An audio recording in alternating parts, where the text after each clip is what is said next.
Pessoal, estamos ao vivo, quase ao vivo na verdade, não é ao vivo, mas estamos aqui no Brito Podcast para bater um super papo hoje diferente, mas muito importante. O papo hoje é diferente, mas muito importante. Antes de apresentar minha convidada, se inscreve no canal, meu amigo. Você tá aí em casa, que eu sei, assistindo pela televisão, porque hoje 90 e quantos por cento, Zé? 92% de quem assiste o Brito Podcast assiste na TV.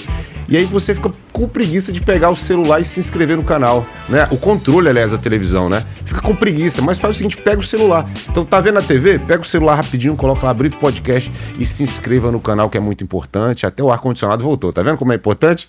E também você tem que dar o like no vídeo, rapaz, que é o joinha. Aquele joinha que não custa nada, é de graça. Dá o joinha e comenta, tá bom? Que o comentário também faz o vídeo chegar a mais pessoas, tá?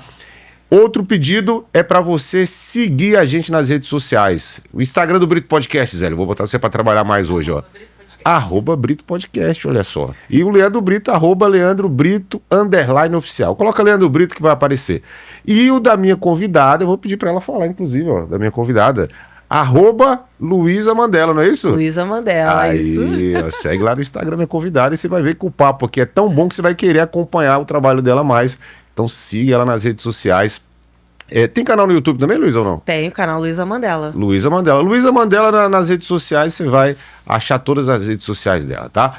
E aí agora, salva de palmas pra minha convidada aqui, ó, Luísa Mandela, que é uma referência máxima em letramento racial, que é o tema do papo de hoje. A gente sempre entra em assuntos raciais aqui no Brito Podcast, porque falar de samba e falar desse assunto especificamente de letramento racial é impossível, né? A gente não juntar uma coisa na outra. E aí eu pensei assim, cara, vamos trazer uma especialista que vai falar com propriedade sobre esse tema, que é Luísa Mandela. Gente, mais uma salva de palmas pra ela. Ó, já fiquei sabendo que gosta de um samba também, eu né? amo. Sou mangueirense doente. Mora em Piedade ali, né? Mangueirense, Piedade, entendeu? É um movimento Rio de Janeiro, né? Cara, o samba aqui no Rio é uma religião, né? Não tem jeito. É uma religião. E, sim, tô muito feliz de estar aqui com você, Leandro. Muito obrigada. Assim, eu espero que seja... Eu já sei que vai ser, né? Não espero. Que vai ser um papo incrível, divertido, leve. Apesar da gente falar de questões raciais, que não são questões leves, eu tento trazer uma leveza pro papo. Até para as pessoas entenderem a importância da gente se letrar racialmente, sabe? E que não é algo que, que coisa mais chata. Não, a gente precisa, sabe? Pra gente construir uma sociedade melhor, a gente precisa. Então eu tô muito, muito feliz, gente. Muito feliz mesmo. Muito obrigada. E o mais legal é que você já chegou com presente, hein? Então os próximos convidados aí já se sintam na obrigação de também trazer um presentinho, né?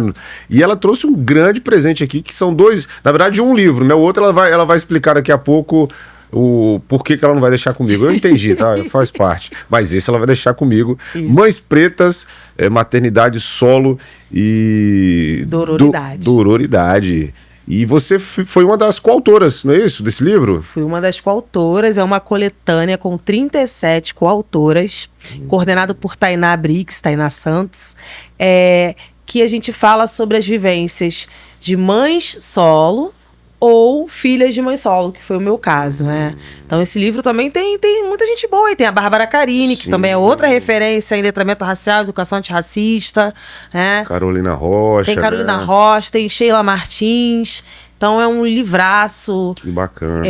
Que tem também a apresentação de Dandara Suburbana aí dentro. É um livro premiado.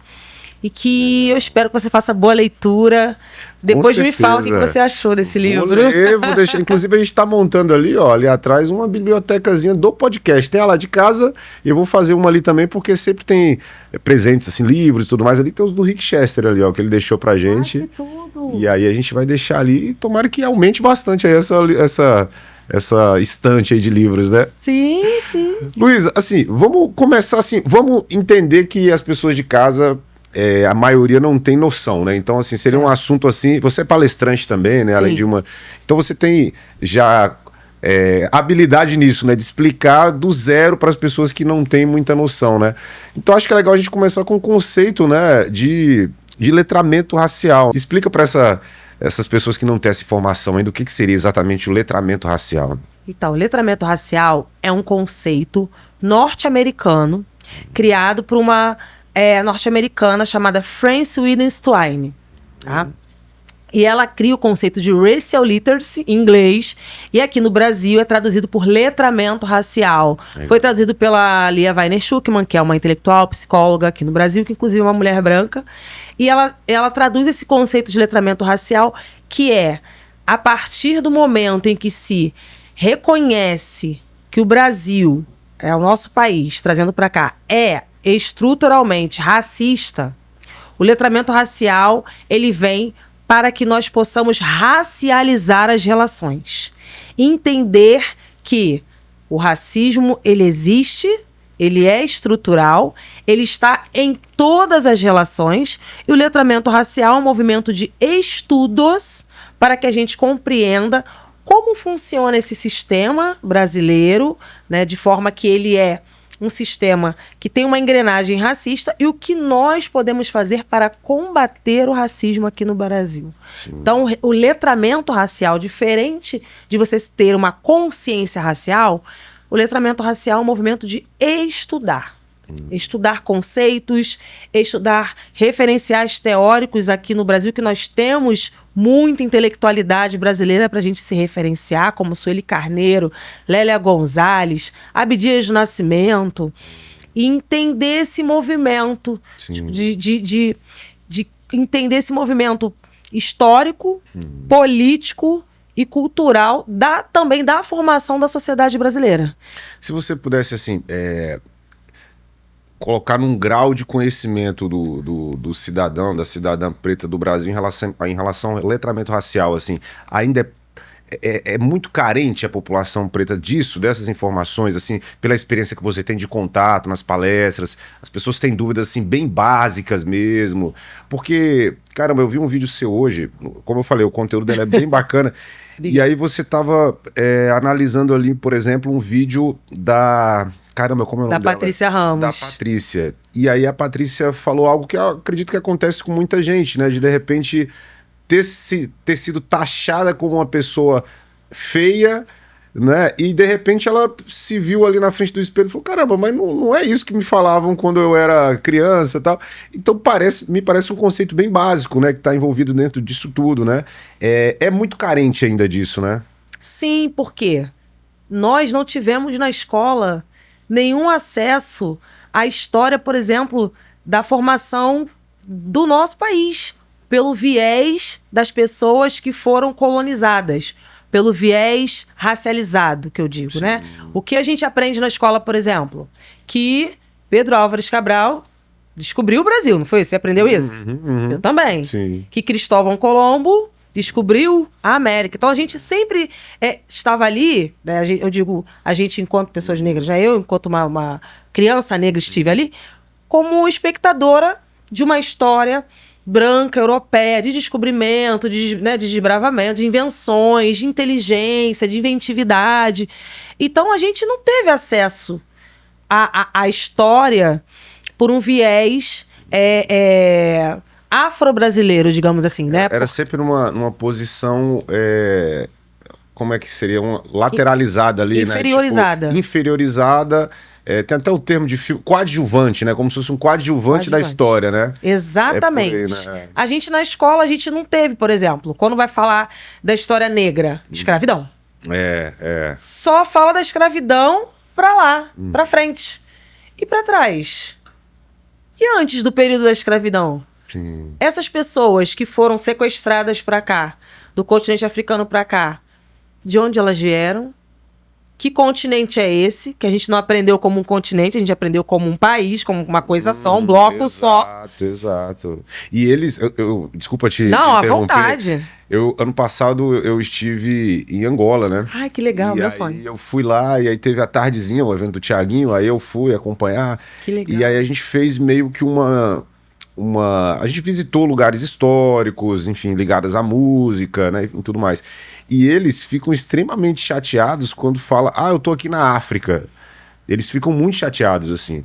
Porque eles têm essa percepção, cara, não é tudo África, cada lugar tem o seu nome, cada lugar ali é um país diferente e tudo mais. E existe da nossa parte, lá na África, né? Se fala isso lá, você chama até tua atenção lá. Então, assim, é verdade o que você falou, né? A gente aprendeu que é lá na África, né? Mas aonde? É a mesma coisa que chegar aqui alguém e falar, eu tô na América. Exato. Porque nós estamos no continente americano. Exato. Mas a gente aqui faz parte de um país, que é o Brasil. Angola é um país dos 54 países do continente africano. E a gente não aprendeu absolutamente nada sobre esse continente. Nada sobre a contribuição desses povos aqui no nosso país. A gente aprende depois, quando a gente vai buscar, vai fazer curso, vai fazer, enfim, uma outra pós. A gente vai buscar por fora. Porque dentro do nosso período escolar a gente não aprende. Então, o acesso às questões raciais é um acesso muito escasso ainda, porque nós não tivemos nem na escola, no ensino superior também não. Não é à toa que existe uma lei, que é 10.639 de 2003, que obriga a inserção do ensino de história e cultura afro-brasileira e africana nas escolas. Se não fosse necessário uma obrigatoriedade, se demole até hoje, a gente teria a mesma escola. Então, apesar dessa lei também existir, o que a gente ainda vê são processos muito lentos ainda de assunção desses conhecimentos sobre as questões raciais. E essa lei, ela vem fruto de muita luta do movimento negro, pautando uma educação que traga essa diversidade étnico-racial. Nós somos maioria na população brasileira, 56%. E como que a gente não vai se ver na escola? Então foi necessária a obrigatoriedade de uma lei para que a escola pudesse inserir nos seus currículos. E mesmo assim, essa lei não é aplicada em sua integralidade. Tivemos avanços. A gente tem que reconhecer sempre os avanços. Mas essa lei, ela ainda é desafiadora na educação brasileira. Você falou de escola, eu lembrei, quando eu era criança, tinha muito aquele lance do cabelo ruim, né?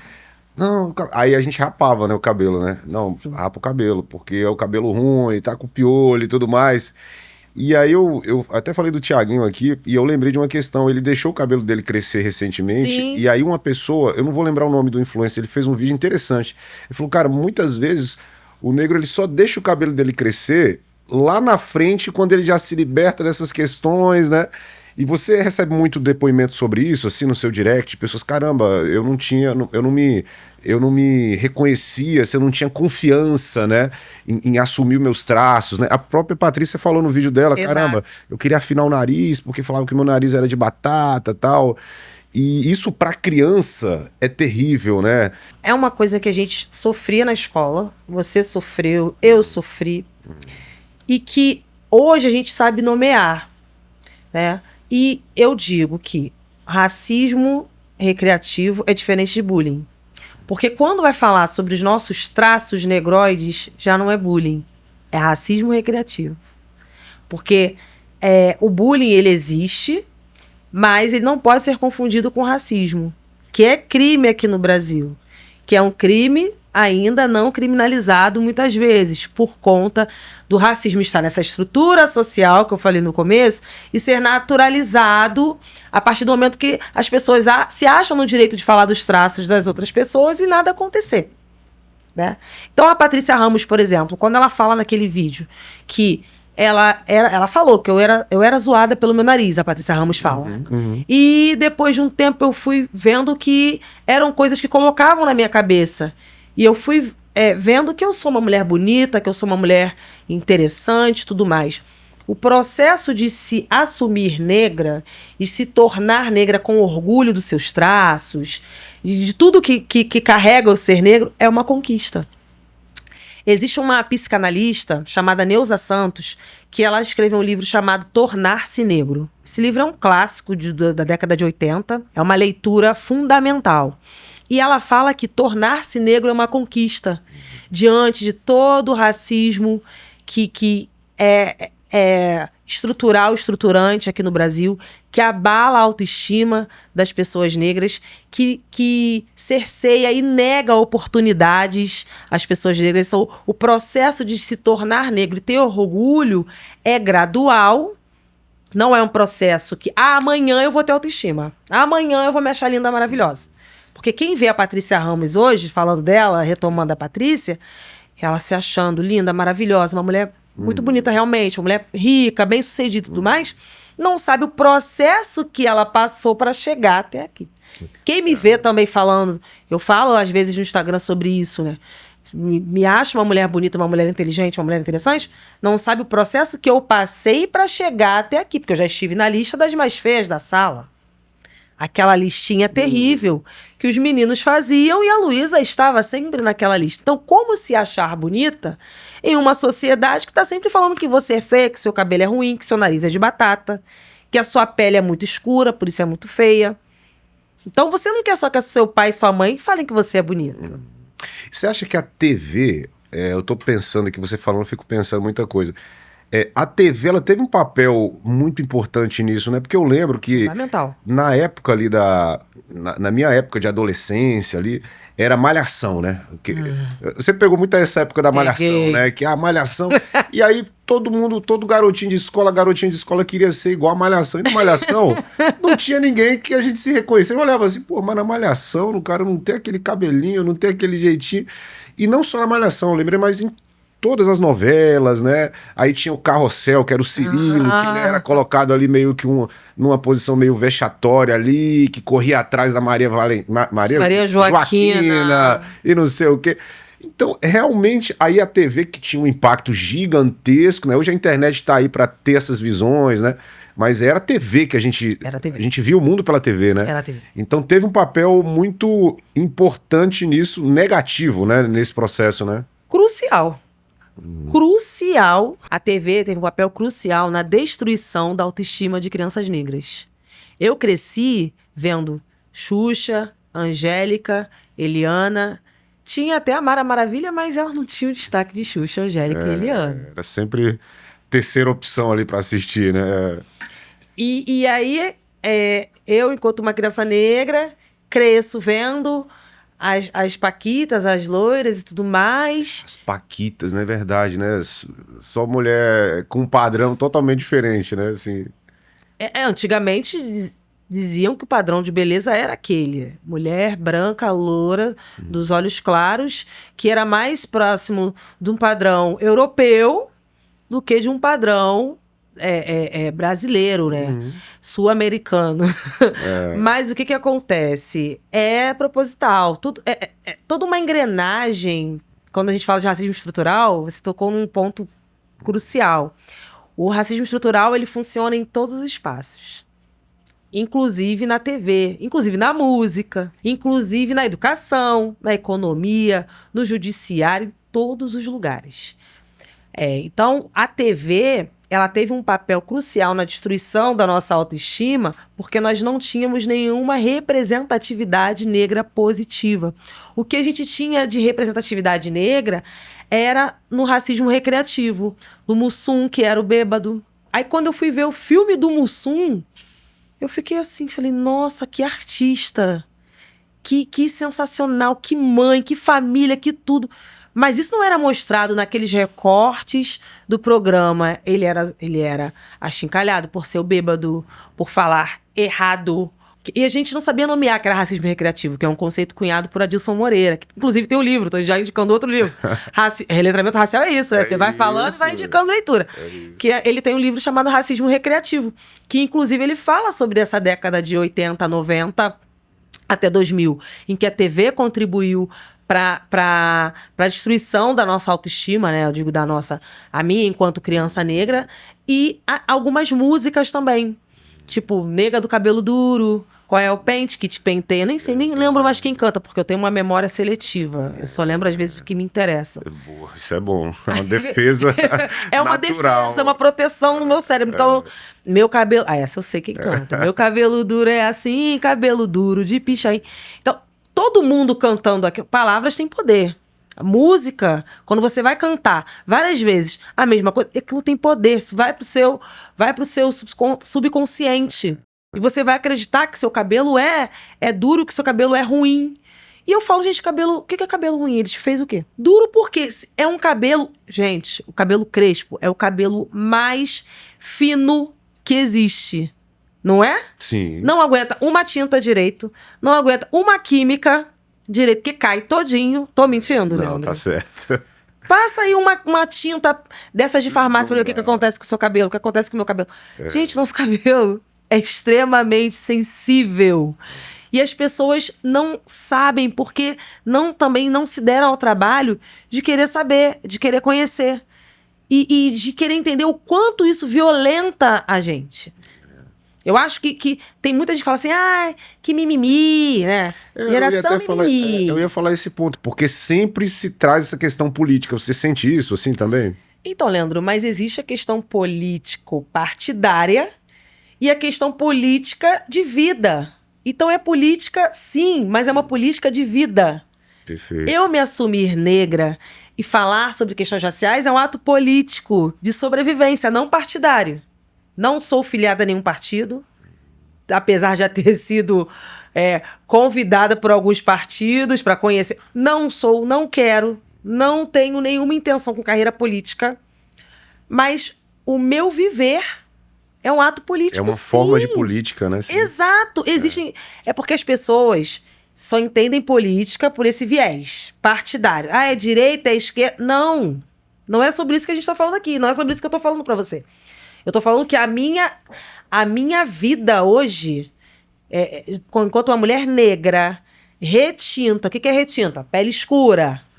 Preta. Uma mulher preta.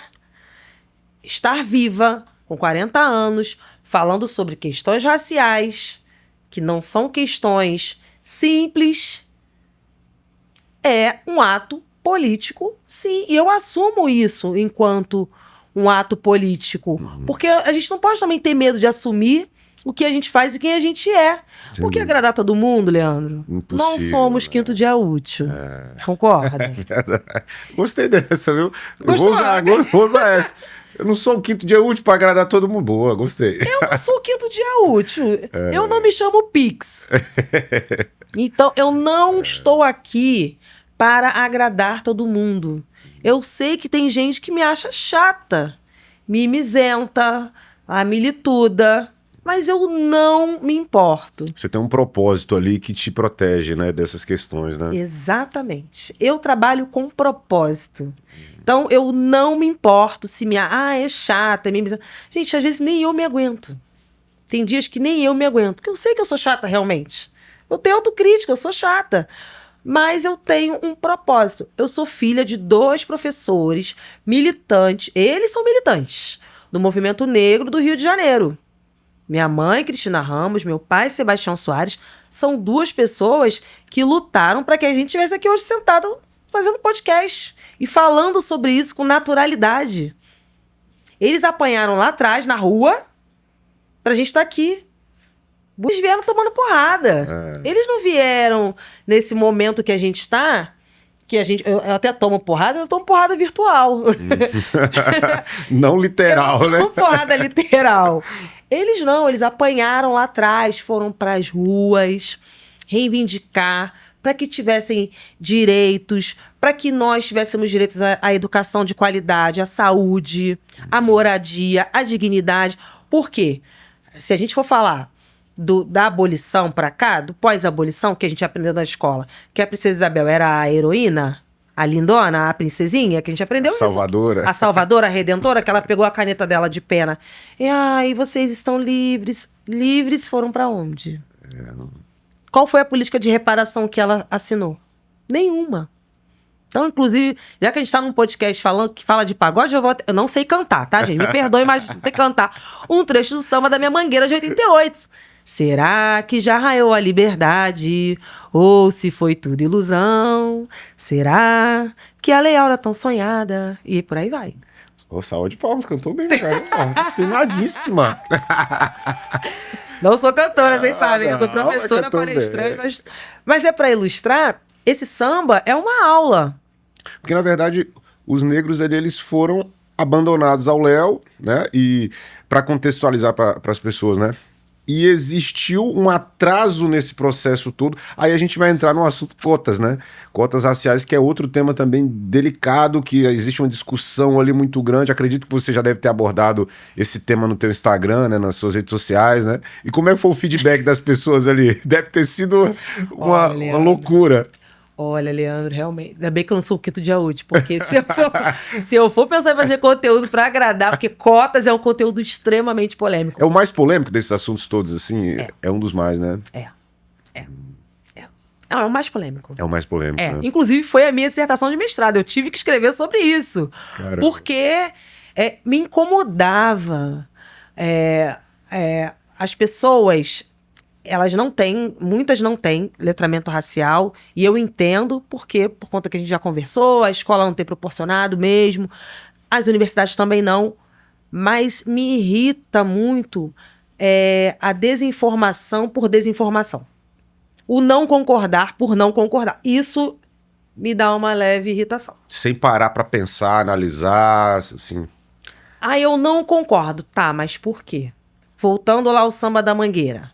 Princesa Isabel assinou. As pessoas ficaram livres. Não tiveram condições de moradia, de emprego, alimentação, nada. Jogadas ao vento. E aí, como você falou, as consequências se reverberam até hoje. Porque não houve nenhuma política de inserção dessa população recém-liberta na sociedade brasileira. Pelo contrário, o que aconteceu ali no início do século XX foram políticas de eugenia, porque eu vou chegar nas cotas. Para eu chegar nas cotas, eu preciso explicar por que as cotas são importantes. Então, houve uma política no início do século XX, de eugenia. O que é eugenia, Leandro? Eugenia é a faxina racial da população. Então, os governantes que chegaram, né, no início do século XX, eles tinham um objetivo de embranquecer totalmente a população até meados dos anos 2000. E qual era esse objetivo? Que o Brasil se tornasse um país civilizado nos moldes europeus. Para que esse país se tornasse civilizado, precisariam eliminar os indígenas e os negros escravizados. E essa política também propiciou a vinda de europeus para cá, principalmente italianos, mais italianos, né? Mais italianos, franceses, portugueses, enfim. Os europeus vinham para as terras brasileiras, ganhavam terras e oportunidades de trabalho, porque na cabeça dos eugenistas, que eram essas pessoas, tinham médicos, tá? Monteiro Lobato, para quem Monteiro Lobato, tá? Amanhã, dia 18 de abril é dia do livro, não é amanhã, né? Porque a gente tá na gravação. Dia 18 de abril é dia do livro, em homenagem ao Monteiro Lobato. O Monteiro Lobato foi um grande entusiasta dessa política de eugenia. E aí, trazendo esses europeus para cá, na teoria deles, eles se misturariam com as pessoas negras, se relacionariam e iam embranquecendo a população. Aos poucos. Só que não deu certo, porque a gente tá aqui. Não deu certo. Eles não contavam com a nossa organização. Eles não contavam com a nossa astúcia. Por quê? Se o plano deles tivesse dado certo, nós não estaríamos aqui. Eles não contavam que pessoas negras também iam se relacionar entre si. Sim. Eles não contavam com a formação não de quilombos, núcleos, mas de núcleos dos movimentos sociais negros que abrigavam pessoas negras, que tinham turmas de alfabetização para essas pessoas que eram excluídas da escola, que tentavam formar redes de apoio para que essas pessoas conseguissem ser inseridas na sociedade. Então, mas essa política foi muito forte, ela foi financiada aqui no Brasil. Isso foi em que época mesmo? Início do século XX. Caramba. Início do século XX, ela foi perdurando ali, era Vargas também, ela foi. Tanto que foi criada a Lei do Boi, que foi o primeiro sistema de cotas, mas cotas para brancos. Você conhece a Lei do Boi? Não. Ninguém nunca ouviu falar. Caramba. A gente fala tanto de cotas. Eu sou contra as cotas. Aí, quando eu falo nas palestras, você conhece a Lei do Boi? Não. Então, a Lei do Boi foi uma lei, se eu não me engano, de 1968... que reservava vagas nas universidades para filhos de fazendeiros. Caramba. Quem era filho de fazendeiro em 1968? E essa lei durou até 1985. Caramba. Recente, né? Até 40 assim. anos atrás, assim. Então, cotas para pessoas brancas sempre existiram. Por que é importante ter cotas para negros? As cotas, gente, vamos falar das cotas agora, né? As cotas são ações afirmativas que visam garantir a inserção de pessoas negras nas universidades. Agora também tem para o serviço público, agora não, já tem um tempo. Acho que é de 2014. No serviço público, garantir. Isso não quer dizer que a pessoa não precisa estudar. Ela precisa estudar tanto quanto as outras. Mas é uma garantia de reserva de vaga. Aí vem a pergunta, mas por que não é social? Ela é social. Porque para as universidades, por exemplo, você tem que ter estudado escola pública a sua vida inteira e tem que comprovar renda. Aí eu já não vou lembrar de até quantos salários mínimos, mas antigamente era 1,5 salário mínimo. Sim. Para assegurar essa questão de atingir as pessoas com a renda mais baixa, né? Sim. Ah, mas tem cota para branco pobre? Tem. Tem. Porque a cota, ela tem essa... Dentro da subdivisão dessa ação afirmativa, tem as cotas para negros, tem as cotas para indígenas e tem as cotas para quem estudou em escola pública. Mas por que tem que ter para negro? Porque a gente precisa garantir a inserção das pessoas negras nas universidades. Porque que ainda é muito desigual, né? Assim, cara, eu lembro quando eu fiz faculdade, cara, era muito raro. Eu acredito que hoje ainda deve ser, né? De você ver um negro, enfim, uma mulher negra ali fazendo um curso superior, né? Que é uma coisa assim tão banal assim, né? E outro vídeo, eu acompanho muito ela, viu, gente?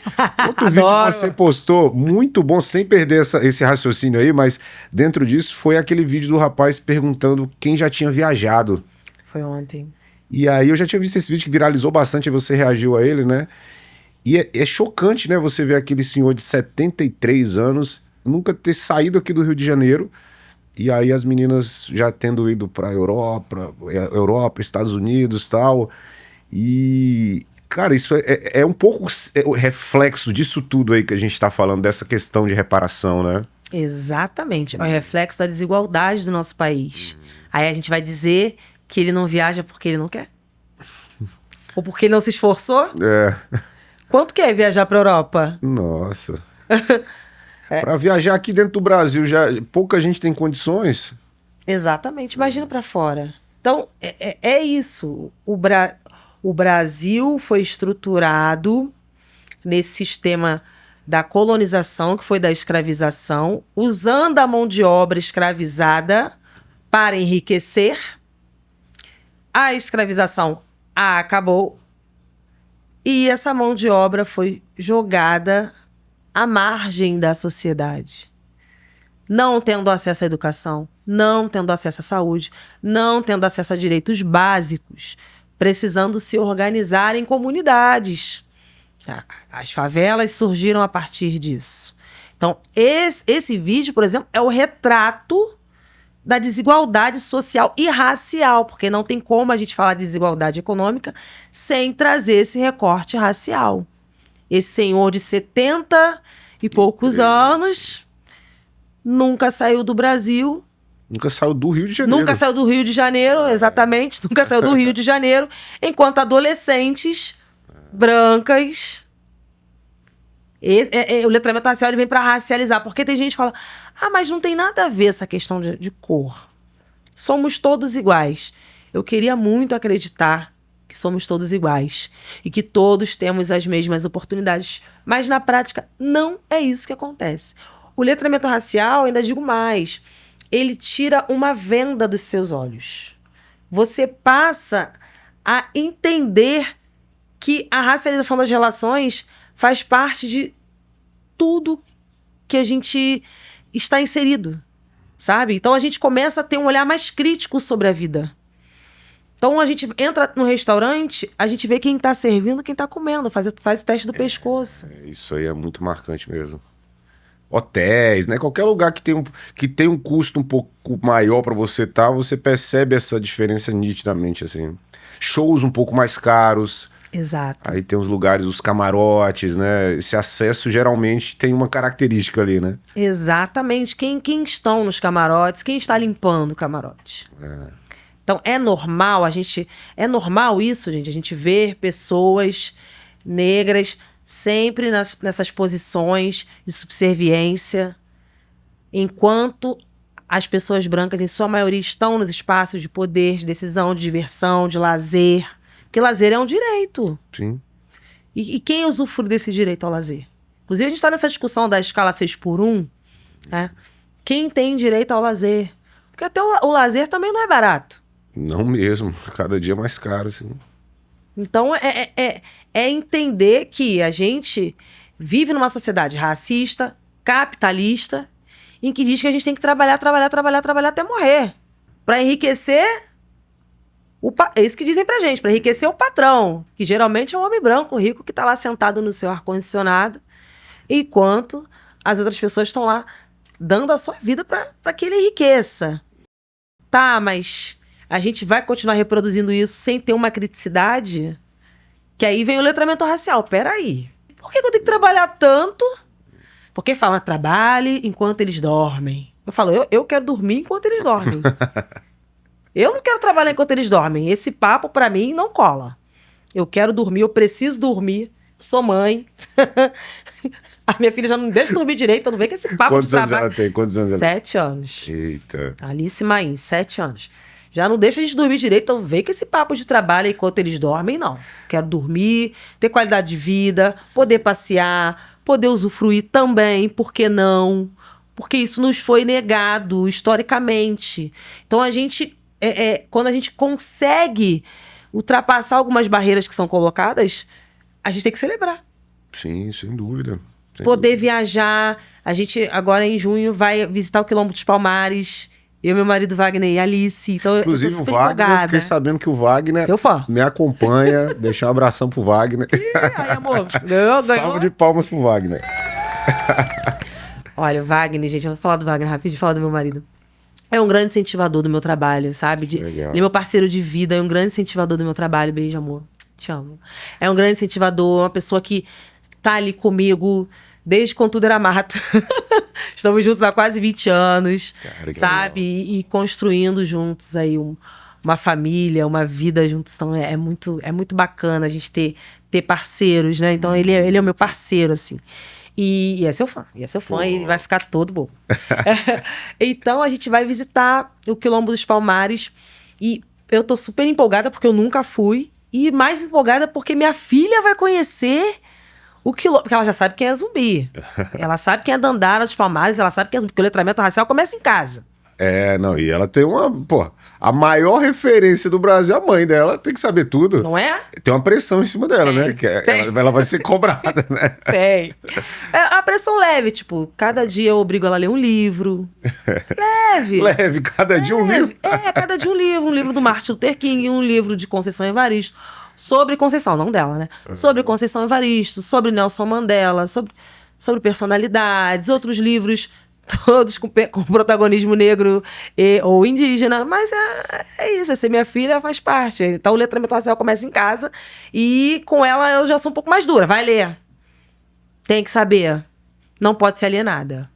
É isso. Não pode ser. Até para saber se defender também dessas questões, né? Você pensa muito nessa questão, né? Exatamente.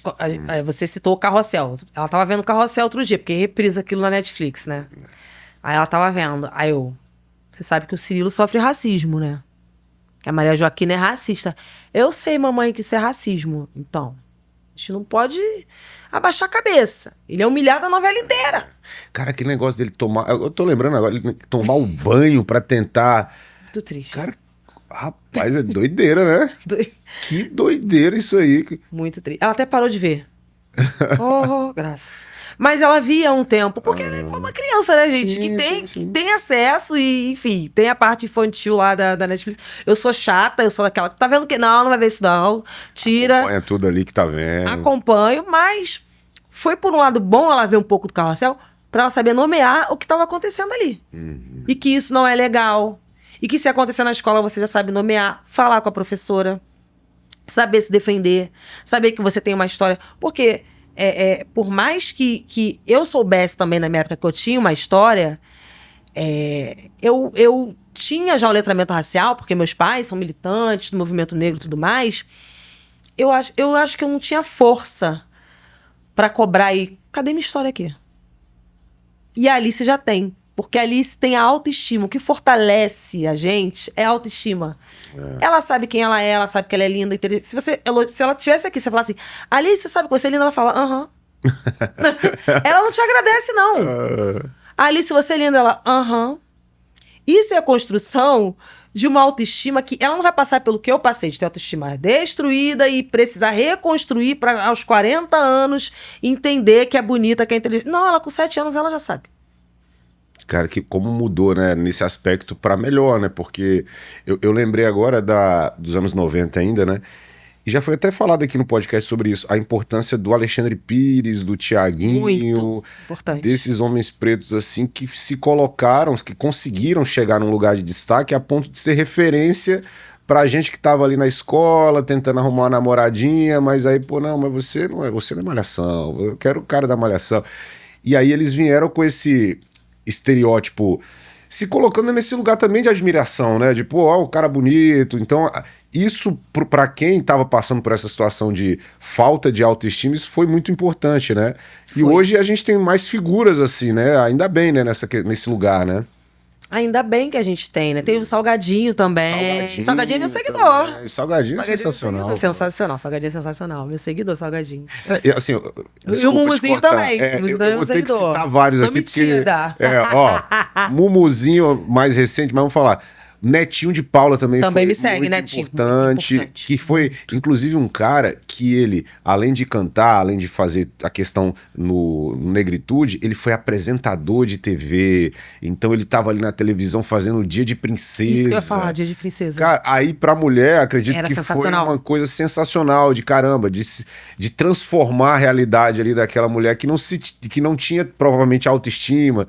Então eles foram muito... O movimento do pagode 90, ele teve uma importância grande nisso, né?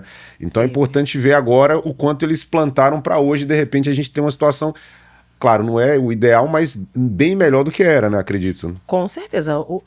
Eu acho o Netinho, pra época, revolucionário. A palavra é essa, revolucionário. Porque ele traz a questão da autoestima nossa, enquanto população negra. Ele tinha um programa de TV e eu acho que o próximo passo dele era ter a própria TV.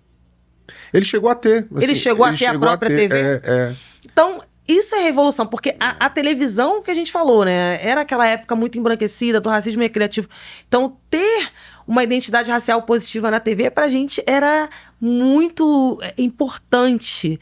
Tinha a revista Raça também, Sim. Que a gente se espelhava ali. Então, o movimento do Pagode 90, ele veio realmente, mais eu acho que para os meninos negros, né? De ter essa construção dessa autoestima positiva, eles arrumados ali cantando, se mostrando bonitos, sabe? Com a postura, né? Aquela postura de tô aqui, tô sabendo o que eu tô fazendo. E isso foi sensacional, realmente. Foi um movimento revolucionário. Sem dúvida. Você falou dessa questão da posição de submissão, o serviçal, né? Aí eu tô lembrando da minha família, assim, minha mãe é preta, retinta, baiana, e ela casou com um homem pardo, digamos. Meu pai, ele é mineiro, pardo. Meu pai, pedreiro, serviços gerais, e minha mãe, copeira, cozinheira, sempre nessas funções.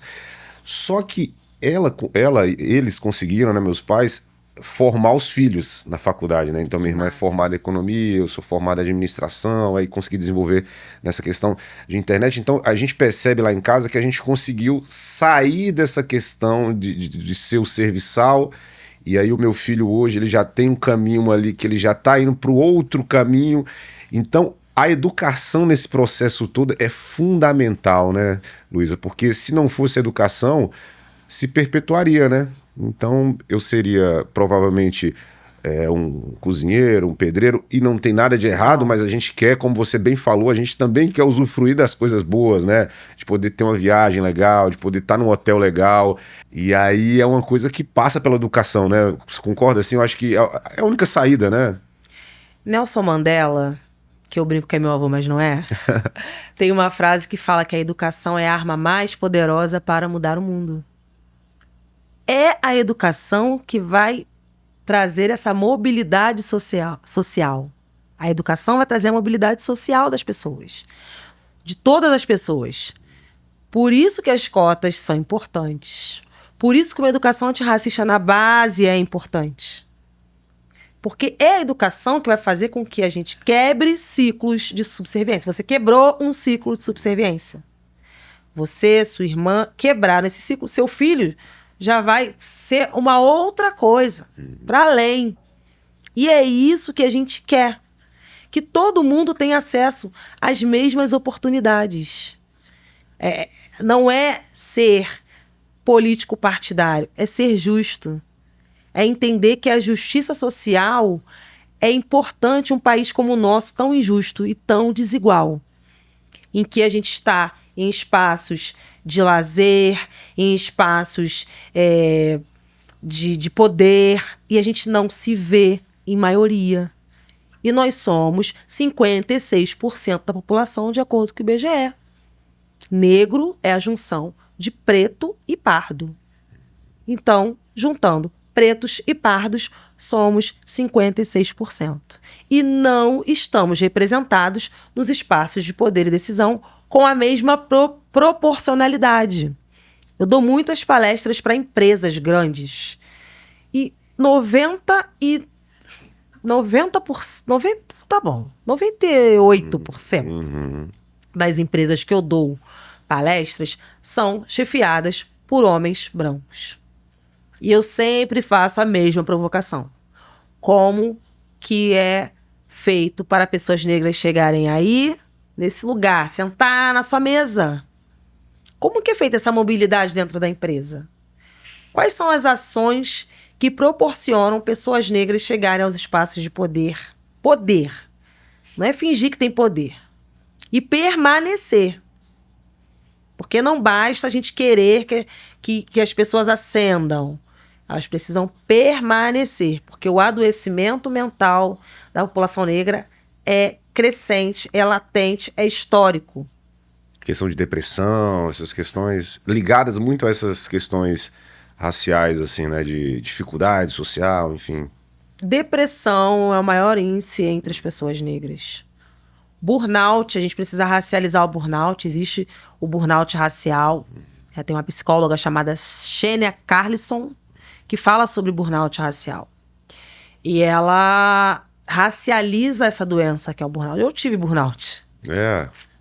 Tem tempo já ou não? Eu tô em tratamento, né? Não posso nem falar que eu tive. Eu tenho burnout, né? Como é que a minha psicóloga vê? Fala, você tá curada, minha filha? Então não precisa mais de mim. Não. Tô curada, não. Eu tenho burnout. E como você chegou, assim, nesse estágio, assim, de estresse, de exaustão, né? Pra quem não sabe, né? O burnout é exatamente essa exaustão em função do trabalho, dessa pressão. Então, foi através do... Tudo que eu passei dentro do ambiente de trabalho que eu trabalhava, né? Com as questões raciais ali. O racismo, ele me adoeceu. Eu trabalho as questões raciais e eu era atacada por ser uma mulher preta, que fala sobre isso. E isso foi me adoecendo. Só que eu não fui dando atenção aos primeiros sinais de adoecimento. Porque existe um mito da pessoa preta guerreira. Ah, você é guerreira, então isso quer dizer que você aguenta. Porque o guerreiro tá na guerra. Você tá na guerra pra guerrear, você não vai se humanizar. Então eu achava que eu era guerreira, imbatível, que eu ia aguentar aquelas pancadas todas e que tudo ia ficar bem. Então eu não busquei me tratar no começo. Eu fui indo e fui aguentando vários conflitos, vários estresses ali. E chegou um momento que eu falei, chega. Eu preciso me humanizar. Se eu não me humanizar, ninguém vai. Porque, historicamente, os meus ancestrais foram trazidos para o Brasil, sequestrados e trazidos para o Brasil como peças. Então, a humanidade de uma pessoa preta é algo também recente. E é um movimento gradual, porque até a gente se humanizar, a gente entender que... porque muito fácil falar que a gente é humano.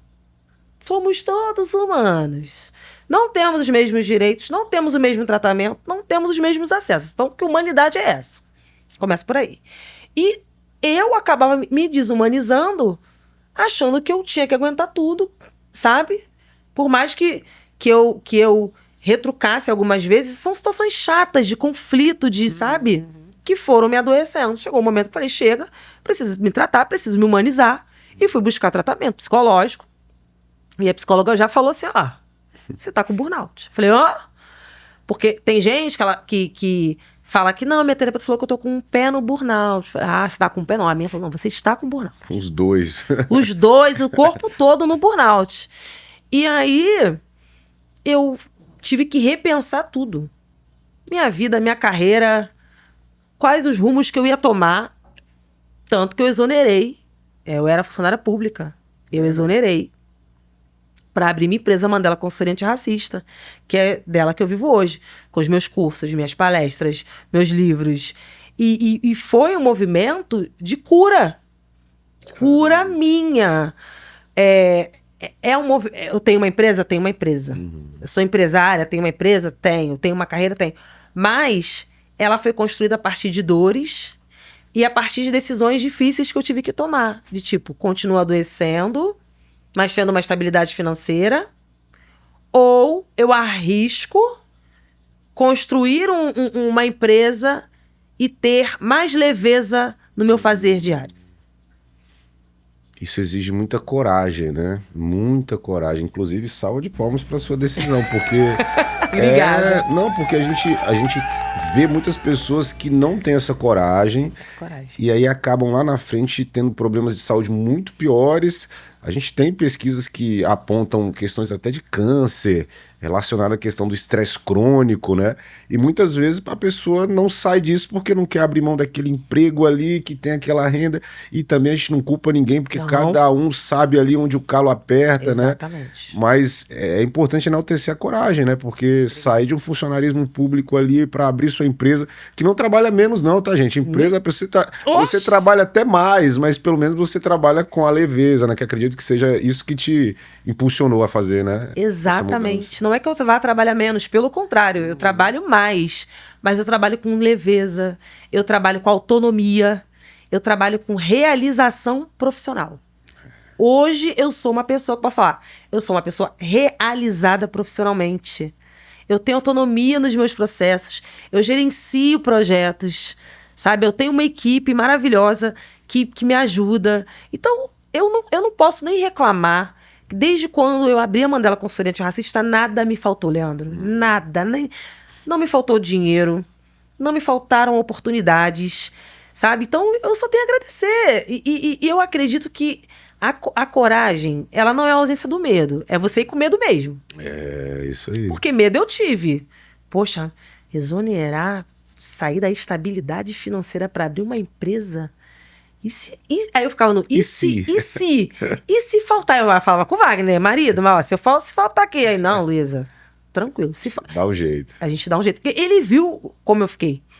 Então, a gente entender também que ou a gente opta por viver mais um pouquinho, com qualidade de vida, com saúde, podendo se cuidar, ver minha filha crescer, ou você adoece, entra num processo de adoecimento que de repente não tem volta, mas em prol de uma estabilidade. Então eu preferi viver.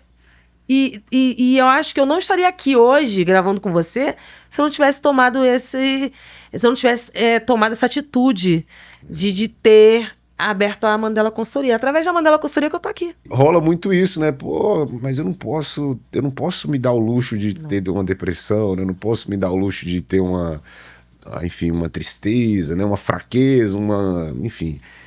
Isso aí leva... Cara, acho que esse depoimento seu é fundamental e pode evitar que pessoas cheguem nesse lugar, né? De, cara, não, se dê o luxo, né? De procurar um tratamento, né? Se você achar que não tá legal. Isso não é uma fraqueza. Na verdade, procurar o tratamento é uma força, né? De, caramba, eu quero sair disso, né? É bem por aí, né?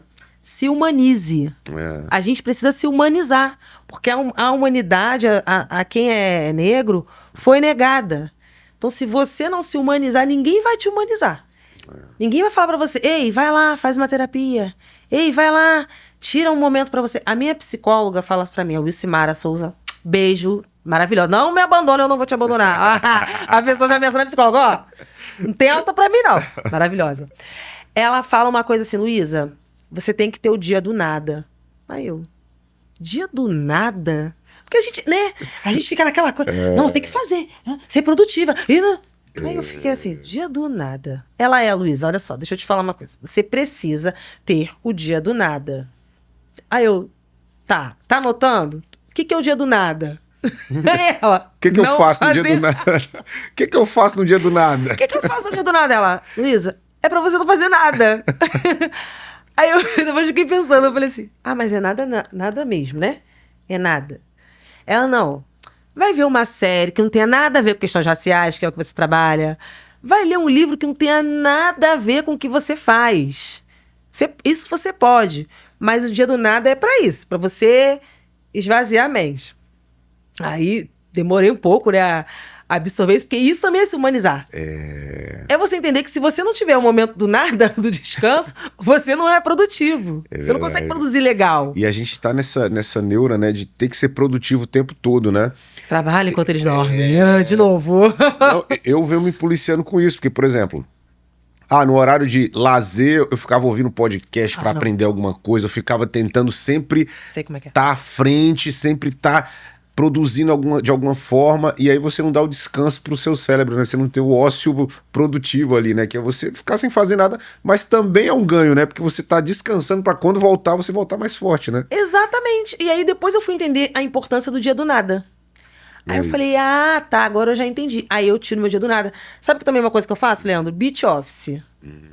Tá sol, pego minhas coisas, vou à praia trabalhar na praia. Gostei dessa beach office, é a segunda que eu vou usar. Pode usar. Eu já vou usar o quinto dia útil. E o beach agora office. É o beach office. E pratique. Você vai ver quantas ideias vão sair do teu beach office.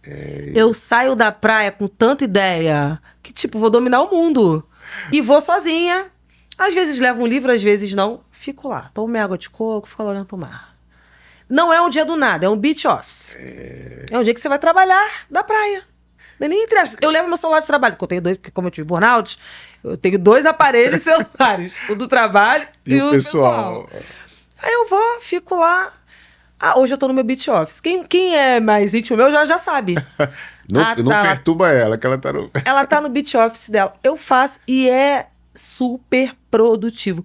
Porque a gente também vem dessa sociedade que fala que a gente tem que ser produtivo o tempo todo e tal, que a gente não tem direito a descanso e que ser produtivo é estar sentado fazendo o que tem que fazer.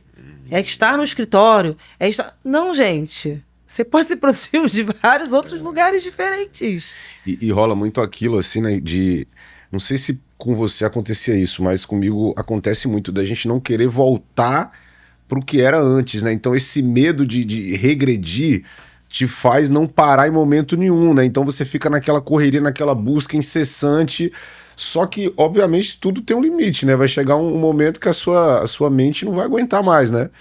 E aí entra a questão do burnout, né? Outras questões aí, então tem que se policiar muito, né?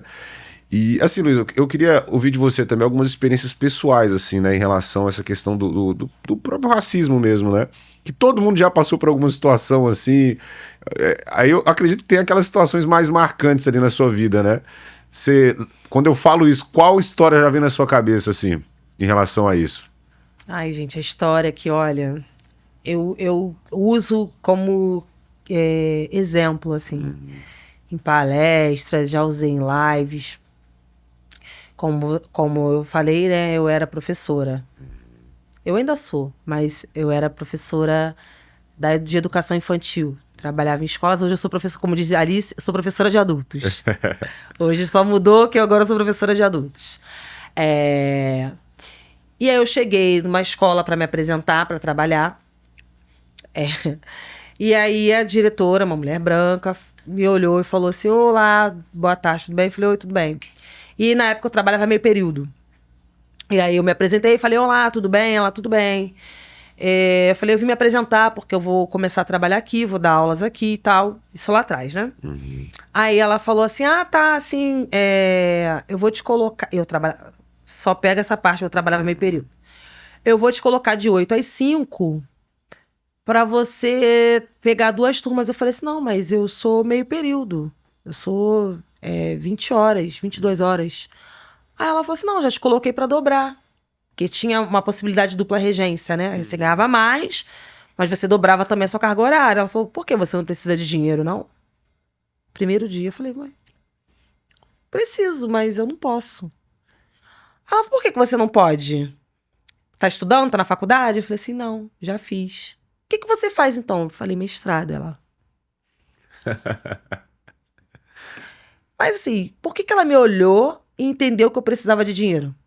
Baseado em quê? Porque ela fez assim mesmo. Por que você não precisa de dinheiro, não? Tipo, professora, preta. É óbvio que ela vai dobrar aqui porque ela precisa de dinheiro. Já tem esse estereótipo, né, da pessoa que vai precisar, que tá passando a necessidade, né? Quem não precisa de dinheiro? Não era sobre precisar ou não. Era sobre o que eu estava priorizando no momento. Ela não me perguntou?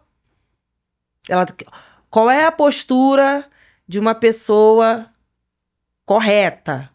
Olá, bom dia, boa tarde, tudo bem? Eu tenho uma oportunidade aqui para você dobrar a sua carga horária e com isso dobrar, aumentar o seu salário. Você gostaria? Não me colocar já numa carga horária que não era minha, sem me consultar. Ela me viu e ela já entendeu que eu aceitaria.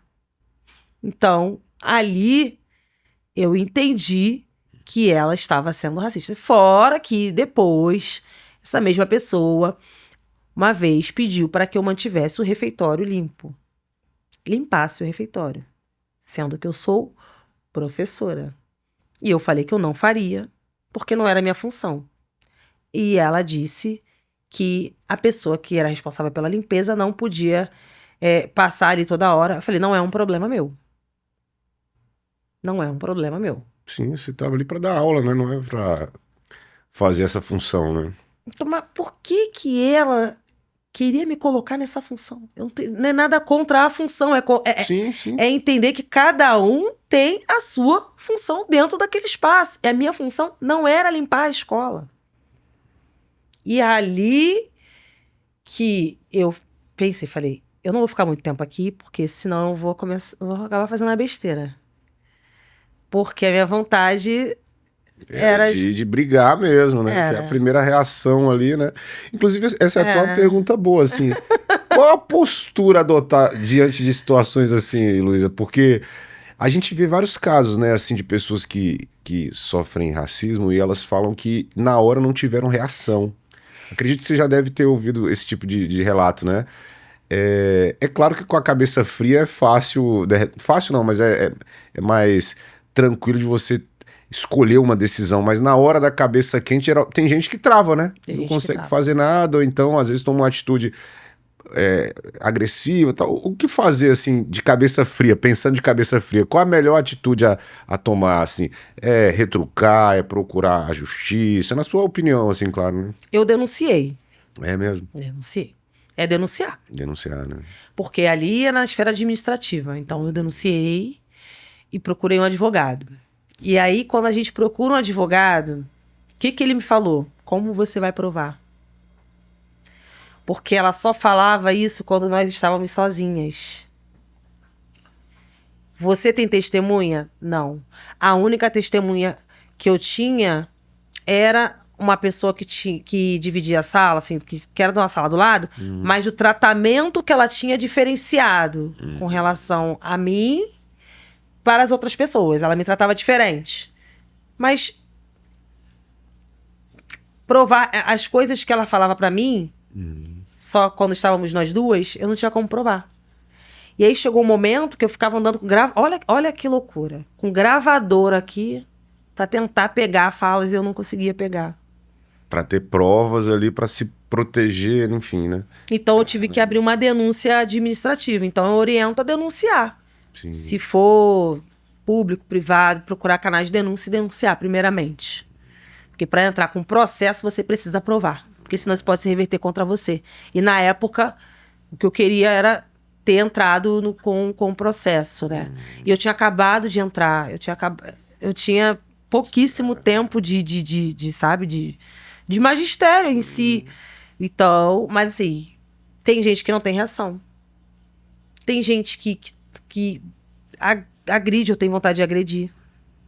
E é normal. É uma coisa que eu também já falei em palestra. Gente, se nós estamos num processo de humanização, ser humano sente raiva? Sim. Eu não tô estimulando ninguém aqui a bater em ninguém não, tá? Só tô falando que se indignar é normal. Porque você tá sofrendo uma injustiça. Então, também nos ensinaram a sermos passivos diante de tudo. Ai, não, mas você não pode reagir. Ai, não, mas você não pode não sei o que. Ah, não, você não pode denunciar. Ai, se você denunciar, vai se voltar contra você. Ai, se você... Então eu faço o quê? Ficar apanhando calada até morrer. Então, eu denunciei depois, inclusive ela nem é mais diretora, nem pode mais ser. E também não sei da vida dela, mas foi o que aconteceu. Isso eu sei, que ela não pode mais ser diretora. Denunciei e continuei meu trabalho. Sim. Sabe? Mas isso me adoeceu. E você já tinha noções dessas questões raciais. Imagina a pessoa que não tem noção nenhuma, né? E às vezes pode acontecer, Luísa, da pessoa nem entender que está sendo vítima de racismo ali e de repente alguém alertava, cara, você está sendo vítima de racismo aqui. Isso acontece também, né? Isso é ausência de letramento racial. Quando a pessoa não tem letramento racial, ela não vai identificar que está sofrendo racismo. Tanto que uma vez, há muito tempo atrás, essa postagem eu vou até retomar. Você até me deu uma ideia de conteúdo para retomar. Tá vendo? Eu sou bom nesse negócio de conteúdo, hein? Você tem curso, não tem? Tenho. Você tem um curso. Depois eu vou ver esse curso aí. Eu me falo, bota lá na minha... Já, o QR Code, o curso. Code. Vai estar aqui, inclusive, vai estar aqui. Inclusive, olha só Já como a gente... Ó o QR Code aparecendo aqui, ó. Aí, ó. Ó, aí apareceu, a gente tá bem entrosado, viu? Você quiser aprender tudo sobre produção de conteúdo, rede social, tá aqui, ó, pra você aprender o QR Code. Como é que é o nome do curso? Rota de Crescimento. É mais o pessoal da música, assim, né? Mas, assim, as regras básicas assim, de rede social, elas meio que são padrões, assim, né? Mas tem sim o curso, ó. Bem lembrado, inclusive, ó. Obrigado, ó. Viu? Nada. Então, eu fiz um conteúdo uma vez, há muito tempo, que foi: com quantos anos você se descobriu negro ou negra? Você não tem noção dos comentários. Você não tem. Leandro. Interessante. Com 50 anos, quando eu entendi que o que eu sofri foi racismo. Com 20 anos. Com 30 anos. Com 60 anos. Com 10 anos de idade. E 99% dos comentários foram de pessoas que se descobriram negras a partir do momento em que identificaram que sofreram racismo. Caramba. Teve um comentário de uma pessoa assim: eu passei 40 anos da minha vida sem saber que o que eu passava era racismo. Depois que eu me letrei racialmente, eu entendi que tudo que eu passei foi racismo. E agora eu estou nesse processo de autoconhecimento, de reconstrução da minha autoestima, de conhecimento da minha própria história. É sensacional. Eu tenho alunas idosas, elas são as lindas, né? Todos os meus alunos são lindos, gente. Mas eu tenho alunas idosas que elas falam: Luísa, eu não sabia que o que eu passava era racismo, até eu encontrar você. Luísa, eu tenho 70 anos. Eu passei 70 anos sofrendo racismo sem saber. Caramba, isso aí que é o teu combustível, né, pra seguir, né? Se a gente falou de propósito aí, eu acho que tá claro o teu propósito, né? Esse é meu propósito. E é emocionante, ao mesmo tempo é muito triste. Uma pessoa passar a vida inteira, sabe, passando por várias violências. Porque o racismo, além de ser crime, ele é uma grande violência. Sem dúvida. Que te desumaniza, que te tira desse lugar de humana, de pertencente a uma sociedade bonita, de inteligente, sabe? De capaz. E aí a pessoa com 70 anos se letrar racialmente. E é lindo o gesto dela de se letrar racialmente com 70 anos. Sim. De ter esse suspiro de consciência a ponto de entender que precisava buscar uma ajuda, assim, né? Muito, assim, é muito interessante, mas ao mesmo tempo é triste. Porque aí você vê nos comentários pessoas com idades completamente diferentes se descobrindo negras. E a partir, infelizmente, da dor. Infelizmente, do racismo. Porque se você for perguntar pra pessoa branca quantos anos você descobriu branca, ela vai falar: que pergunta é essa? Não faz sentido nenhum me descobrir branca. Eu sou branca desde quando eu nasci. Isso se deve muito à questão dessa mistura de tonalidades ali, então a pessoa de repente se vê: ah, mas eu sou um branco escuro, um pardo e não sei o quê, e aí se mistura toda, a pessoa não sabe muito bem onde tá. Isso também acontece, né? Acontece, mas branco escuro, gente, não É não, loucura, né, né? gente? Não. Branco é branco mesmo. Porque também tem esse lado. Tem gente que não quer ser branca mais. É mesmo? Tem. Que quer se identificar como negro. Fala que não é branco. Eu falo, mas, gente, não. Serena. Não, ser branca e é reconhecer isso e vem com a gente. Tá tudo bem ser branca, tá bom? Tem gente que Tá tudo bem. tenta, por essa questão das cotas, de tentar se aproveitar, aí vira uma loucura, né? Aí já. Porque tem casos que você passa na mídia, vez ou outra aí, né? A pessoa tentando Fraldão. a cota e tu vê nitidamente que ela não tem traços nenhum, e aí tenta se aproveitar do sistema ali, né? Que enfraquece toda a luta, né? Sim. Que você vem travando, né? É porque o que acontece? Como aqui no Brasil, como você falou, teve essa mistura muito grande, que é daquele projeto eugênico que eu falei lá atrás. Então, a miscigenação, ela foi um projeto político, de embranquecer a população, que muita gente não sabe a origem. As pessoas, às vezes, se confundem.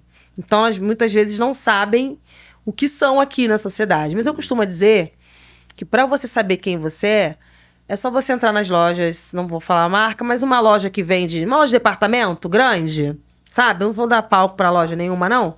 E se você for seguido pelo segurança, teu chá revelação tá ali. Chá revelação tá ali. Se você tiver um carro bacana, tratamento que você tiver sendo parado pela Blitz, se não for um tratamento muito legal, teu chá revelação tá ali também. Porque é por aí, sabe? Se você entrar numa loja e entender, não necessariamente de departamento, mas entender que está sendo tratada diferente de uma outra pessoa que chegou, isso já aconteceu comigo.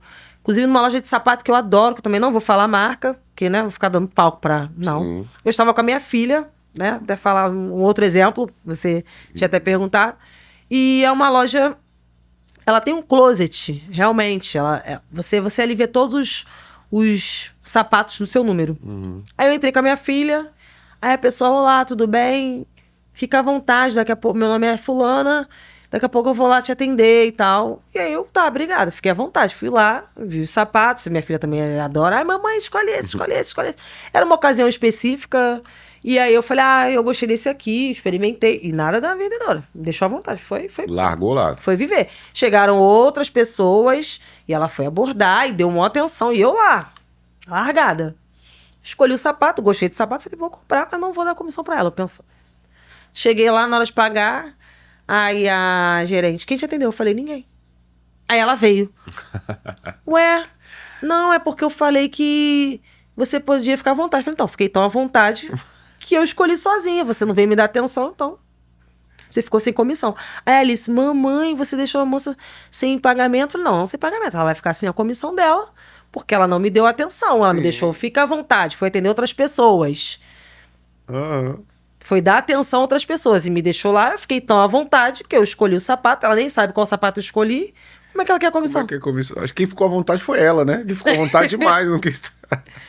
Que doideira. Ela ficou à vontade. E é engraçado isso, né, Luísa? Que eu lembrei de outra situação. Eu fui nos Estados Unidos uma vez, eu fui num bairro lá que é tradicionalmente preto, assim, né? E aí eu entrei num restaurante e tal, e aí, pô, aqui, os negão, assim, condição, chegando de carrão, roupa bacana, com condição. Apesar que os Estados Unidos é um país tradicionalmente também muito racista, né? Bastante. Mas por que eu tô falando isso? Aqui no Brasil é muito estranho você ver um preto com condição financeira, né? Parece que aos olhos das pessoas é tipo algo estranho, né? Como assim esse cara tem condição? Ou essa mulher tem condição? Tipo, o que ele faz? Jogador de futebol, tem isso, né? Tem. Pagodeiro, não sei o quê. Parece que e faz tudo parte desse processo de entender que todo mundo tá ali brigando por uma condição melhor, inclusive a pessoa preta que conseguiu, né? Várias conseguiram, graças a Deus, né? Então, você entrar em loja e a pessoa às vezes achar que você não vai comprar também é algo comum, né? Não vai nem comprar, vai, fica aí, tá? Vou perder minha vez ali de atender com ele que não vai pagar ou com ela que não vai pagar, né? É o preconceito, né? Aí entra dentro de tudo isso, né? Exato. Faz parte de toda essa questão estrutural que a gente tá conversando, né? Exatamente. Ela deve ter pensado, essa ninguém vai comprar nada.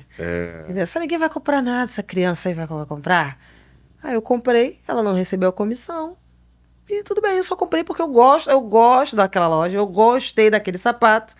sendo que ela não ganhou. Aí quando ela percebeu, quando eu falei ninguém, ela apareceu. Aí foi tarde. Porque é isso, as pessoas, elas nos subestimam muito. Elas sempre nos colocam nesse lugar de inferior. Ah, ela não tem dinheiro. Ah, ela não sabe nada. Ah, ela não vai ser nada. Né? Quem é ela? Quem ela pensa que é? Ou então quando começa, ela é blogueirinha. Não sei se você ouviu isso quando você começou na internet. Muita coisa. Que era o que eu ouvia. Ih, tá blogueirinha agora? Mas o Rick Chester fala bem disso aí, né? Que é Fala. quando você tenta fazer algo diferente, sempre vai aparecer alguém para tentar descredibilizar, desacreditar. Mas aí, quando essas pessoas estiverem aqui, ó, no Brito Podcast, lá na Rede Globo, lá no programa, sei lá, qual o programa que tá bombando hoje em dia? Eu nem sei, do Mion, sei lá. Vai falar, mas eu sempre apoiei ela.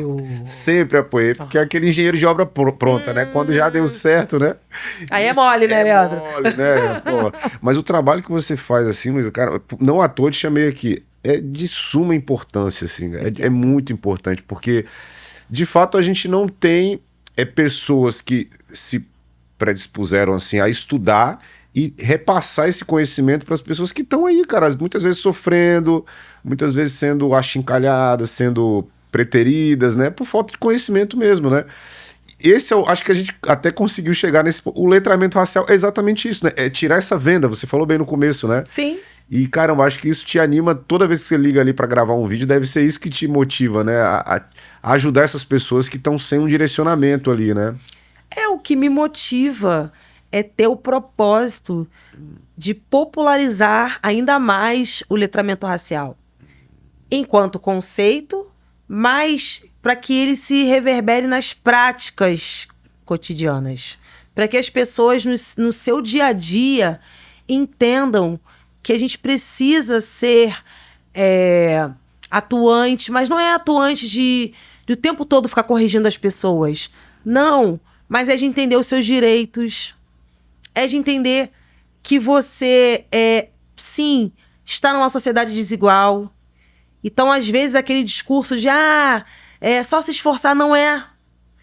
Não é só isso.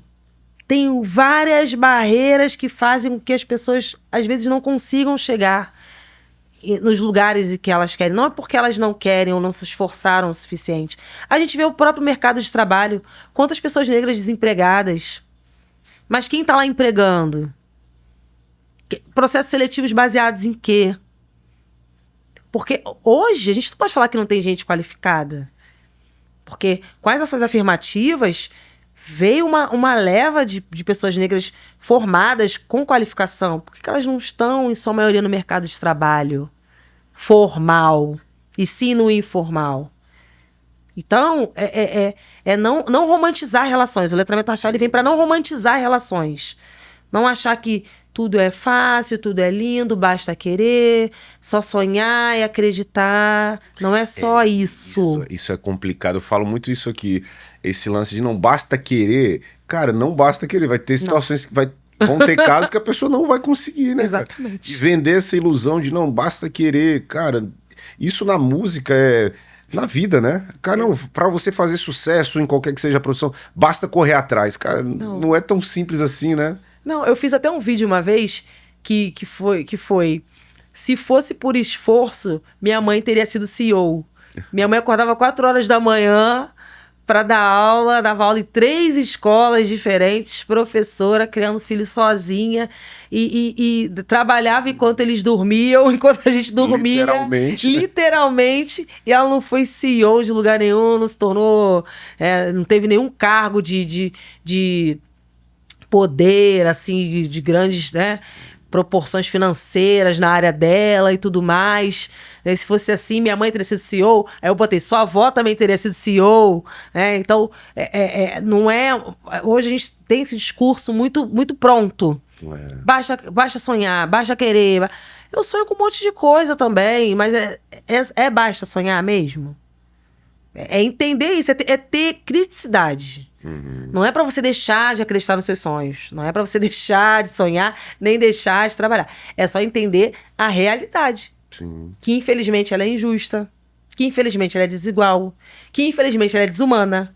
que infelizmente ela nos desumaniza muitas vezes. Porque foi o que eu falei aqui. Se eu tô hoje sentada aqui, não é só porque eu quis, porque eu me esforcei. Foi um gesto também de me humanizar e entender que apesar de todas as barreiras que eu sofri, eu continuei, mas sabendo também do que eu podia enfrentar e do que eu enfrento. Sim. Porque não é fácil fazer o que eu faço. Não é fácil trabalhar com o que eu trabalho. Não mesmo, não mesmo. E eu queria até trazer um assunto, assim, que acho que você vai, com certeza você vai somar muito, a questão da mulher, né, em si, porque a gente vem tendo um número crescente de casos, né, de mulheres de feminicídio, mulheres espancadas e tudo mais. E a gente vê que, naturalmente, até pela proporção da população, a maioria é negra, mulher negra, né? Sim, que tá estatisticamente. Estatisticamente existe pesquisa nesse sentido, né? Sim. Qual é o seu olhar em relação a isso, assim? Essa questão racial está envolvida dentro disso de alguma maneira? Como é a situação da mulher hoje, né? Parece... Cara, hoje quem tem filha mulher deve ser uma loucura, né? Eu tenho um filho homem, assim, mas eu fico pensando, pai de menina, mãe de menina, deve ficar com o coração na mão em saber que a sociedade está cada vez mais colocando em risco a vida dessas mulheres, né? Como é que você vê essa situação toda da mulher hoje, em relação a essa questão racial também, enfim? Então, a gente vive numa sociedade racista, capitalista e patriarcal, que a figura masculina se coloca como superior e como central na sociedade. Então, a partir dessa construção social que colocou a mulher, por consequência, como inferior, é que surgem essas violências. Porque essas violências que a gente está vendo, os casos crescentes e tudo mais, não começaram agora. Porque se a gente for puxar históricos, familiares, sempre tem uma pessoa que vai lembrar, porque meu avô batia na minha avó, traía a minha avó. Mas não é o meu caso, tá, gente? Mas se a gente for puxar, tem pessoas que relatam. Mas não tinha o hábito da denúncia, né? Não tinha a visibilidade, né? Que hoje em dia tem, né? Exatamente. Então, hoje, o que acontece? Hoje tem instrumentos de denúncias. Hoje temos mídias falando sobre isso, porque era algo não falado. A violência doméstica sempre existiu, desde os primórdios. E era, de certa forma, até aceita, né? Entre aspas, assim, né? Exatamente. Essa é a diferença também. Era naturalizada. Naturalizada. Não, você tem que preservar o casamento. Como é que vai se separar? Ele pode trair, ele pode bater, ele pode fazer... Porque ele é homem. Olha o patriarcado. Ele é homem. Então, ele ser homem justificaria todas as violências e atrocidades que a pessoa cometia. E hoje, graças a muitas lutas de movimentos sociais em prol de igualdade de gênero, é que não, vamos dar um basta sobre isso. E, falando na questão racial, Lélia Gonzalez, lá na década de 70, 80, já denunciava isso. E ela falava desse cruzamento entre gênero e raça, e que as mulheres negras sofriam mais violências. Que o feminismo não abarcava as mulheres negras em suas integralidades, em suas especificidades. Lélia Gonzalez já falava sobre isso lá atrás. Então, o que a gente vê hoje, nessa crescente de feminicídios, de violências, inclusive também de perfis masculinos, falando o que a mulher deve ser, o que a mulher não pode fazer, o que o homem tem que fazer, como ela se veste, que tatuagem que ela bota. Isso também incentiva. Sim. Concorda? O podcast tem um poder tremendo. Total. Aí a pessoa senta para fazer um podcast e falar o que a mulher deve vestir. O que o homem deve fazer se a mulher se vestir assim, assim, assado. Quer dizer, e dão palco e visibilidade para isso, para esse tipo de conteúdo. E isso, querendo ou não, estimula também. Sem dúvida. Então, a gente está vivendo nessa sociedade que está vendo a crescente dos feminicídios e da violência contra a mulher, ao mesmo tempo tem um movimento de combate e de denúncia a isso. Sim. E de identificação, porque antigamente não tinha. Você vai denunciar para quem? Quem vai acolher esse tipo de denúncia? A gente tem a Lei Maria da Penha. Imagina a época dos nossos avós. os nossos bisavós. Era taxado até de frescura, né? Vai na delegacia, a polícia de repente até nem acatava, né, aquilo ali, né? Por ter essa questão de normalizar, né? Exatamente, porque o ser homem, nessa sociedade que a gente vive, patriarcal, machista, racista e tudo mais, já valida, de acordo com a sociedade, tudo de ruim que ele pode fazer. Inclusive, passar impunemente pelos crimes que cometer. Não ser responsabilizado. Então, realmente, é importante a gente falar sobre isso. Eu dei uma palestra sobre machismo estrutural em Campinas. Eu vou muito a Campinas da palestra. E eu falei justamente sobre isso. Sobre esses movimentos na internet que também estimulam. E sobre essa questão racial, que as mulheres negras são as maiores vítimas de feminicídio na sociedade. Por conta dessa sociedade ser racista, estruturalmente falando. Quem é que está na base da desumanização? As mulheres negras. Então, elas não merecem viver. Parece que o valor da vida é menor, né? Da vida dessas mulheres, né? Exatamente. Tem um intelectual chamado Achille Mbembe, outra indicação de livro, que tem um livro chamado Necropolítica. Vou colocar todas as indicações dos livros aqui na descrição, aqui, porque quem não anotou, né, não? Já fica anotado ali. Isso, boa ideia. Que aí, Necropolítica, que aí já compra, já vai ler. E esse livro é um livro pequeno. Ele vai falar sobre essa política de morte. Existe a política de vida e a política de morte. Quais corpos merecem viver e quais corpos merecem morrer. Por que as mulheres negras estão no alto das estatísticas de feminicídio? Por que os homens negros estão nas altas estatísticas também de pessoas mortas por armas de fogo ou por outros tipos de violência, na população carcerária, que é majoritariamente negra? Majoritariamente negra. Então, o projeto de extermínio da população negra que eu falei, da eugenia, ele continua. Porque a eugenia, ela trouxe pessoas para cá, mas também não foi somente através da miscigenação. Foi através do extermínio também. Então vamos matar. Né? Vamos matar essa população.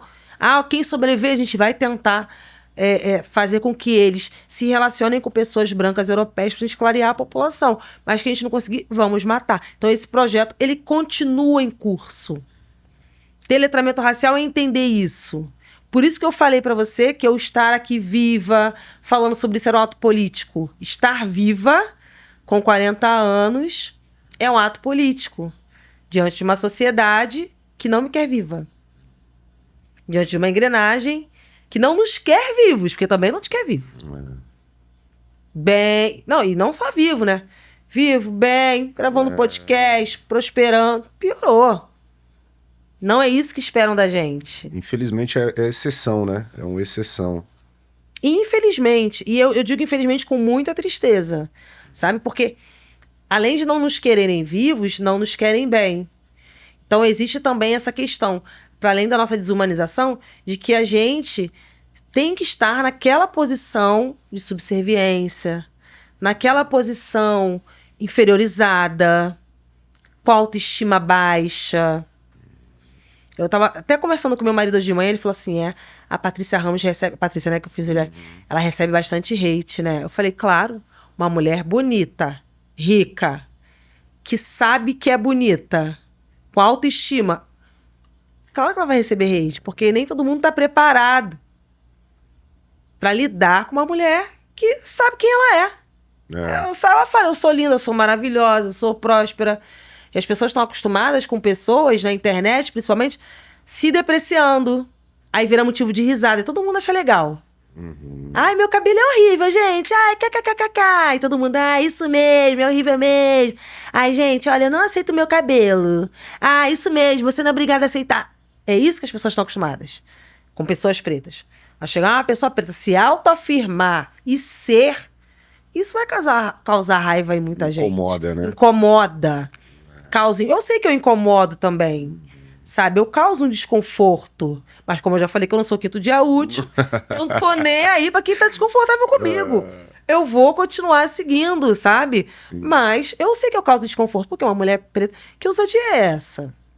A mulher preta entendeu? Os adjetivos são diferentes, né? Se fosse, de repente, uma mulher branca, era, nossa, a personalidade dela, né? Pô, mulher de personalidade, né? Agora, no caso dela, é pouco mulher arrogante, né? É por aí, né? Exatamente. Eu sou tida como arrogante. Eu sou tida como arrogante, primeiro, porque eu sou preta. Não aceito que me coloquem lá embaixo, que me diminuam. Eu não aceito. Eu sou uma pessoa que respeito todo mundo, eu trato todo mundo igual. Não tenho essa de que, porque fulano está em cargo assim, fulano é presidente da república. Eu não tô nem aí, eu trato todo mundo da mesma forma. Eu falo bom dia pro porteiro, eu falo bom dia pra sei lá quem, eu não tô nem aí. Então, eu exijo respeito. Claro. Então, eu sou vista como arrogante. Sair do sistema pra abrir empresa, quem ela pensa que é essa neguinha? Porque a minha exoneração parou, tá? Parou a rede na época que eu fui. Tem quanto tempo isso? 2 anos. 2 anos. Parou, foi o burburinho que eu fiquei sabendo. Cara. Meu Deus, será que ela enriqueceu? O que houve? Vai se Será que ela arrepender, surtou? né? Vai se arrepender, vai voltar. O que houve? Quem ela pensa que é? Aí depois já vieram no meu direct falando que ela tá se achando, subiu a cabeça. Eu falei, engraçado, né? Você romper com o sistema que te adoece é subir a cabeça. Então que seja, tá tudo bem. A Luísa tá muito estrela. Já ouvi também falar esse tipo de comentário. Eu falo, gente, aí eu brinco, estrela não, que estrela brilha com outras. Eu sou o sol, que o sol brilha sozinho. Eu sou o sol, gente. Tu corrige. Quando a pessoa fala que eu sou estrela, não, eu sou o sol. Entendeu? Mas brincadeiras à parte, é isso. Então as pessoas, elas se incomodam com uma pessoa preta com autoestima, porque realmente, né, se a gente for pensar, tudo que a gente já passou, ter autoestima é revolucionário, né? É como se fosse um luxo, né?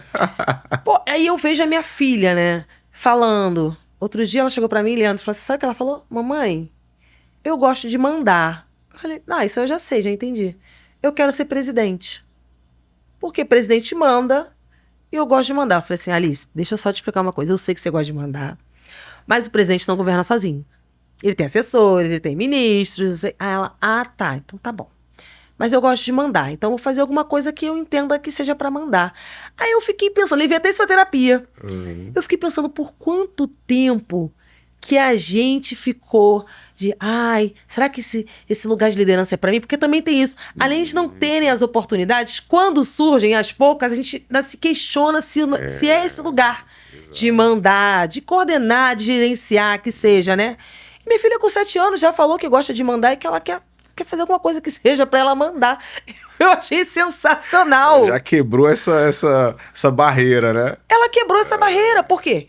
Até porque a gente nem tem essa representatividade de ver pessoas negras no comando de grandes empresas, né, na política e tudo mais. Mas aí depois eu entendi na terapia que eu também estou inspirando ela. A partir do momento que eu estou na minha empresa, eu tenho um escritório, e ela vai lá, ela senta na minha cadeira. É o exemplo que ela tá vendo, né? Ela tá vendo um exemplo ali de uma pessoa que está gerenciando pessoas, que está, sabe, que tem a sua autonomia, que tem o seu espaço. Então, aí depois eu fiquei pensando, falei assim, claro, também eu sou uma inspiração para ela. Por mais que ela não veja na sociedade várias pessoas negras mandando, ela vê a mãe dela ali gerenciando processos, pessoas, e isso é muito legal, assim. Que é o melhor exemplo que ela pode ter dentro de casa, né? E, cara, você falando, é engraçado, né? Porque a gente vai refletindo muita coisa. E sobre essa questão da mulher ainda, né? Eu penso muito na minha mãe, né? Porque minha mãe é o exemplo que é maior que eu tenho na vida. E ela nunca teve uma postura em casa de submissão. Minha mãe sempre foi a comandante, e meu pai maravilhoso, assim, obviamente, assim, entendeu e respeitou essa posição dela, que ela ganhava melhor, ela era que, apesar de ser copeira, ela conseguia ter um salário um pouco melhor, então ela conseguia ajudar em casa, ela decidiu o que ia acontecer, obviamente meu pai trabalhando muito e tal. Mas por que eu tô falando isso? Eu trago isso pro meu relacionamento, porque eu tive esse exemplo de relacionamento em casa, que meu pai colocou esse respeito à minha mãe. Então, por que eu digo isso? Cara, você em casa tem o dever de dar o bom exemplo pro seu filho, no tratamento da sua esposa, com respeito, porque o seu filho tá vendo o que você tá fazendo. Então, se você levanta a voz com a sua esposa, se você vai no extremo de agredir, o seu filho tá aprendendo ali. E é muito provável que ele replique isso no relacionamento dele. Então, muito importante o exemplo, né? O exemplo arrasta, né? Exemplo arrasta. E assim, Luísa, cara, salva de palmas pra você, assim, ó. Altíssima salva de palmas pra você aqui, ó. Quem tá em casa tá ouvindo bem alto, assim, porque você merece muito. Obrigada. Tô muito feliz com esse episódio. Acho que a gente tem uma função aqui, não só de divertir, né? A gente tem uma função também de educar, né? De certa forma, né? De trazer informação de qualidade. E você ter vindo aqui, eu acredito que tenha sido, assim, um dos episódios mais marcantes pra gente, sabia? Independentemente de audiência. Porque o nosso propósito aqui, ele vai muito além de ter números, né? Se tiver 2 visualizações, a gente conseguir mudar a vida de uma pessoa que de repente teve um conhecimento que vai transformar a vida dela, pra gente já basta, né? Que massa. Então, assim, parabéns pelo seu, enfim, pela sua função, pelo seu trabalho e que você volte mais vezes aqui pra gente falar sobre outros assuntos relacionados a isso ou não também, né? Que você é uma estudiosa aí. E fiquei muito feliz com o episódio, de verdade. Ai, obrigada, Leandro. Eu quero voltar, até porque esse ano vem meu primeiro livro solo, que é o Manual do Letramento Racial, um convite à consciência, à ação e à transformação. Então, se eu puder voltar para falar do livro, pode ser até ano que vem, que eu sei que a sua agenda é cheia. Não, já tá convidadíssima. Inclusive, ó, não posso deixar de pedir. Quem quiser te contratar para palestras, né, seja em empresa, escola, qualquer lugar, né, assim, para, enfim, grupos, uma ideia legal, ó, escritórios de pagode aí, de artistas. Cara, o seu artista, ele tem que ter esse letramento. Tem que ter. Então, ó, contrata a Luísa. Não sou empresário dela, hein, gente? É só uma dica, viu? Mas já tô gostando da publi. Não é? Tá bom, tá bom, não tá? Ótima, tá ótimo. Contrata aí pro seu artista entender o que ele tem que falar quando ele for dar uma entrevista para falar sobre isso. Então, assim, ó, a Luísa é o maior nome sobre o assunto no Brasil é ela. Então, quem quiser te achar para fazer esses convites, tem um telefone, no Instagram, como é que faz? Meu Instagram, Luísa Mandela. Boa. Me chama lá no direct, ou no Instagram da minha empresa Mandela Consulente Racista, mas vai no meu Instagram, Luísa Mandela, de lá eu passo o telefone, a gente conversa e vão ser muito bem-vindos. É isso, é um movimento que todo mundo precisaria ter. Inclusive o Mumuzinho, meu seguidor, falou, eu quero te conhecer, vamos conversar e tal. Eu achei o máximo. Eu falei, é isso, se letrar racialmente é um movimento de todo mundo, é um movimento coletivo e é um movimento sem volta. Então, se quiserem me contratar para palestras, para consultorias também, porque eu também dou consultorias e tudo mais, vai lá no meu Instagram, Luísa Mandela, que vai ser um prazer. E muito obrigada pela publi. Que isso aí é o mínimo que você merece muito mais. Ó, Obrigada. Pessoal, sigam a Luísa nas redes sociais, tá bom? Pra você acompanhar os conteúdos dela. Como eu falei, eu sou seguidor assíduo, viu? Todo vídeo lá que ela posta, tô lá vendo, tô assistindo porque é importante demais. E é isso, ó, se inscreve no canal, dá o like, comenta aí esse episódio aqui, com certeza vai transformar a mentalidade de muita gente. E é isso, gente, tamo junto. Gisele, obrigado, mais um. Acertei tudo aí, Gisele? Errei alguma coisa? Não, né? Tô aprovado o episódio, tá aprovado. É isso. Então, Luísa, mais uma vez, obrigado, tá? Obrigada, Leandro. Valeu. Obrigada, pessoal. Tchau, tchau. Tchau, gente. Valeu.